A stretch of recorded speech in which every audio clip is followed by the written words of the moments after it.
पंजाब में मैं था अभी कुछ दिन पहले अमृतसर में, तो कुछ सिंघों ने पूछा कि खालिस्तान के बारे में क्या कहना आपका। मैंने कहा बड़ा सरल है और बड़ा अच्छा है और बहुत बधाई है। मैंने कहा सारा हिंदुस्तान खालिस्तान है, सारा खालिस्तान हिंदुस्तान है। उनको लगा इसका भाषण चला तो ये तो हमारी हिंदू की जो खालिस्तानी मूवमेंट है वही इधर उधर हो जाएगी, उसका बेस ही हिल जाएगा। इसलिए झगड़ा करने के बजाय यहाँ से कर देना अच्छा है। ज्ञान की ये भी ताकत होती है। ज्ञान में अगर सत्य है तो ज्ञान सर्वशक्तिशाली है। तो इसलिए आप सब वैसे ही है और भगवान ने वैसे ही बनाया है। तो एक आंदोलन के रूप में आगे कैसा होगा ये तो मैं नहीं कह सकता। 97 के कार्यक्रम के बाद वैसा विशाल कार्यक्रम जम्मू कश्मीर में नहीं पे हुआ। That was the last. बहुत लंबा हो गया, अब ये पीरियड घटना चाहिए। तो ये मुझे बार बार नीचे उठा कह रहे थे, तो आज इस बात पर इनकलाब होगा कि नहीं होगा। मैंने कहा जो पहले दिन जो नारा लगा था जय शारदे जय भारत, वो महाराज जी तो यहाँ आए हुए हैं, इसलिए उनको तो इतराज हो नहीं सकता क्योंकि उनकी उपस्थिति में लगाया, उनके मार्गदर्शन में लगाया, तो वो तो बैकआउट कर नहीं सकते। तो वैसे भी करेंगे और उनका बस चले तो वो तो फायर ऑर्डर भी कर देंगे। तो इसलिए ये एक है और बाकियों को कोई एतराज नहीं है, क्योंकि सेशन में भी शामिल करने को हाँ ठीक है। 1986 जब अयोध्या आंदोलन था उस समय उन्होंने ये थी ना कि ये वॉन्ट बी इन टॉक्स, यानी उनका एतराज था। एतराज इधर वालों का होना इधर चाहिए था, इधर एग्रीड थे, उधर एतराज।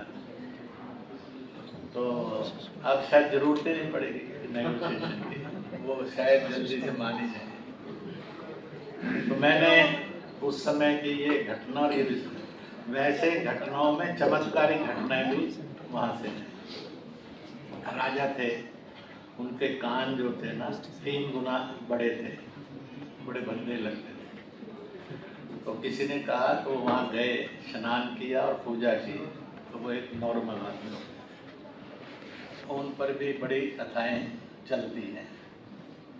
तो इसी तरह से वशिष्ठ ने अपनी पत्नी को कहा कि ये मंत्र का जप करोगी तो वहाँ किसी दूसरे धर्म का, जाति का, समाज का भी व्यक्ति खड़ा था। उसने वो सब सुन लिया।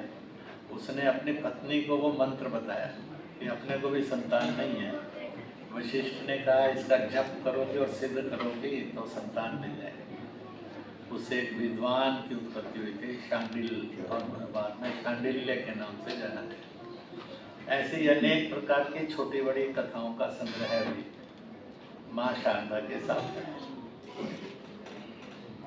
और ऐसा कोई घटनाक्रम नहीं है, क्योंकि वहाँ जो विश्वविद्यालय था, शारदा विश्वविद्यालय, विश्व के उस समय 62 देशों से विद्यार्थी यहाँ विद्या अध्ययन के लिए आते थे। इतने ही देश थे जिनसे कहीं ना कहीं विद्या अध्ययन के लिए, कुछ शिक्षा के लिए लोग जाते थे। और नंबर 2 पैरेलली नालंदा था। नालंदा में 72 तक की गिनती भी किसी ने लिखी कि उतने आते थे। और मैंने नालंदा में इतनी बार मैं गया, पहले कभी नहीं आया, कभी कभी अकस्मात कुछ जागता है। इस बार मैंने कहा युधिष्ठिर महाभारत के युद्ध के बाद गया जी आए। मैंने कहा कि बख्तियार खिलजी यहाँ से वहाँ तक आया, उसने इतने हजार लाख जो भी मारे, तो उनका पिंडदान किसने किया? तो वहाँ जितने ब्राह्मण बैठे थे, विद्वान बैठे थे और प्रोफेसर बैठे थे, उन्होंने कहा ये तो आयोजन करना चाहिए। मैंने कहा नहीं कर लेते, ऐसा तो नहीं उसी का पाप हम सबको खा रहा हो, क्योंकि वो भी तो अपने नौकरी करते होंगे। मैंने उनको अपने जीवन की घटना सुनाकर कहा, इसी के साथ समाप्ति पर बढ़ूंगा। मैंने कहा मैं जब इंजीनियरिंग कॉलेज पढ़ता था, सेकेंड ईयर में थे, माँ का विशेष संदेश आया श्राद्धों के दिनों में घर आना। हमने कहा आज तक तो कभी बुलाया नहीं, पता नहीं क्या बात है। हम गए तो फिर उन्होंने कहानी सुनाई, घटना, कहा कि तेरे से 2 महीने पहले तेरा भाई जन्मा था। हमें उस समय तक नहीं मालूम था, हमें लगता था हम ही एल्डेस्ट। वो जन्मा था और फिर उसकी मृत्यु हो गई थी।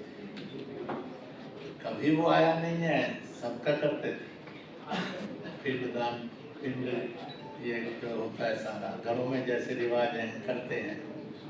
कहे कि इस बार वो आया, कहने लगी तू कैसी माँ है, सब बच्चों के नाम का हिस्सा देती है और सांझा भी हिस्सा देती है, और मेरे सांझे हिस्से में चला देती है, मेरा हिस्सा नहीं दिया 17 सालों में।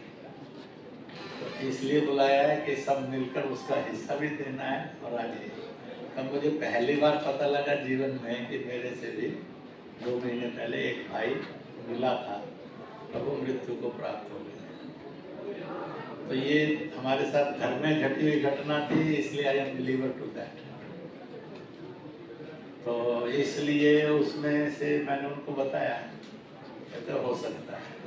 मैंने कहा एक मानकर चल लो कि त्याग खिलजी ने वहाँ से यहाँ तक किया, नहीं हुई 700 साल बाद, 600 साल, 500 साल, पर आज तो हो गई। इसका मतलब है कि उस घटना के तत्व तो ये मांग रहे हैं हमारी मुक्ति होनी चाहिए। अब आप क्या करेंगे वो आप करेंगे। तो इसलिए कौन सी चीजें होती होंगी, आज गीता में से कहा कि तुम जो पानी डाला उसमें इतनी चीटी उसके बच्चे थे, वो मृत्यु को प्राप्त हुए, तो उनके श्राप को तुमने भुगताया, मेरा क्या लेना देना। ऐसे ही महाभारत की एक घटना आती है, कुंती पूछती है कृष्ण से, जब कर्ण ने ये मान लिया था और फिर वो निहत्था हो गया था, तुमने उस निहत्थे को ही क्यों मरवाया, अर्जुन तो झेप रहा था। उसने कहा तुझे वो 3 बातें नहीं मालूम। पहली, जिन्होंने ये वायदा किया था एक से एक लड़ेंगे, उसमें कर्ण भी था, और कर्ण ने ही उसको सबसे पहले तोड़ा, 1 वर्सेस ऑल किया। तो पहला अन्याय उसने ये किया। दूसरा, बीच में अभिमन्यु इतना थक गया था, उसको प्यास लगी, उसने चारों तरफ जब नजर घुमाई तो पानी का एक गड्ढा था, वहां पर उस समय कर्ण खड़ा था, और उसने कर्ण को बड़ा चाचा मानकर अपील की विशेष कि अधर्म ना हो, और इसलिए वहां पर गड्ढा होता था, पानी था, तो भी इस कर्ण ने पानी नहीं दिया। ये जो इमीडिएट उसने पाप किए हैं उसका फल उसने भुगता है कि उसी किनारे पर उसी गड्ढे में उसका रथ फंसा और उसी जगह के ऊपर कर्ण का वध भी हुआ, उसका अधर्म का नाश हुआ। तो इसलिए घटनाएं कौन सी कहाँ क्या बोलती हैं, तो मैं ये सुनता हूँ कि पुस्तक जरूर खरीदिए, पुस्तक को पढ़िए जरूर, बाकी सबको बताइए। एक बात सब सोचिए कि शारदे की मुक्ति, इसके विषय में कैसे सोचना चाहिए और कौन सा रास्ता लेना चाहिए। इन्हीं शब्दों के साथ आप सबको बहुत बहुत बहुत बहुत शुभकामनाएं।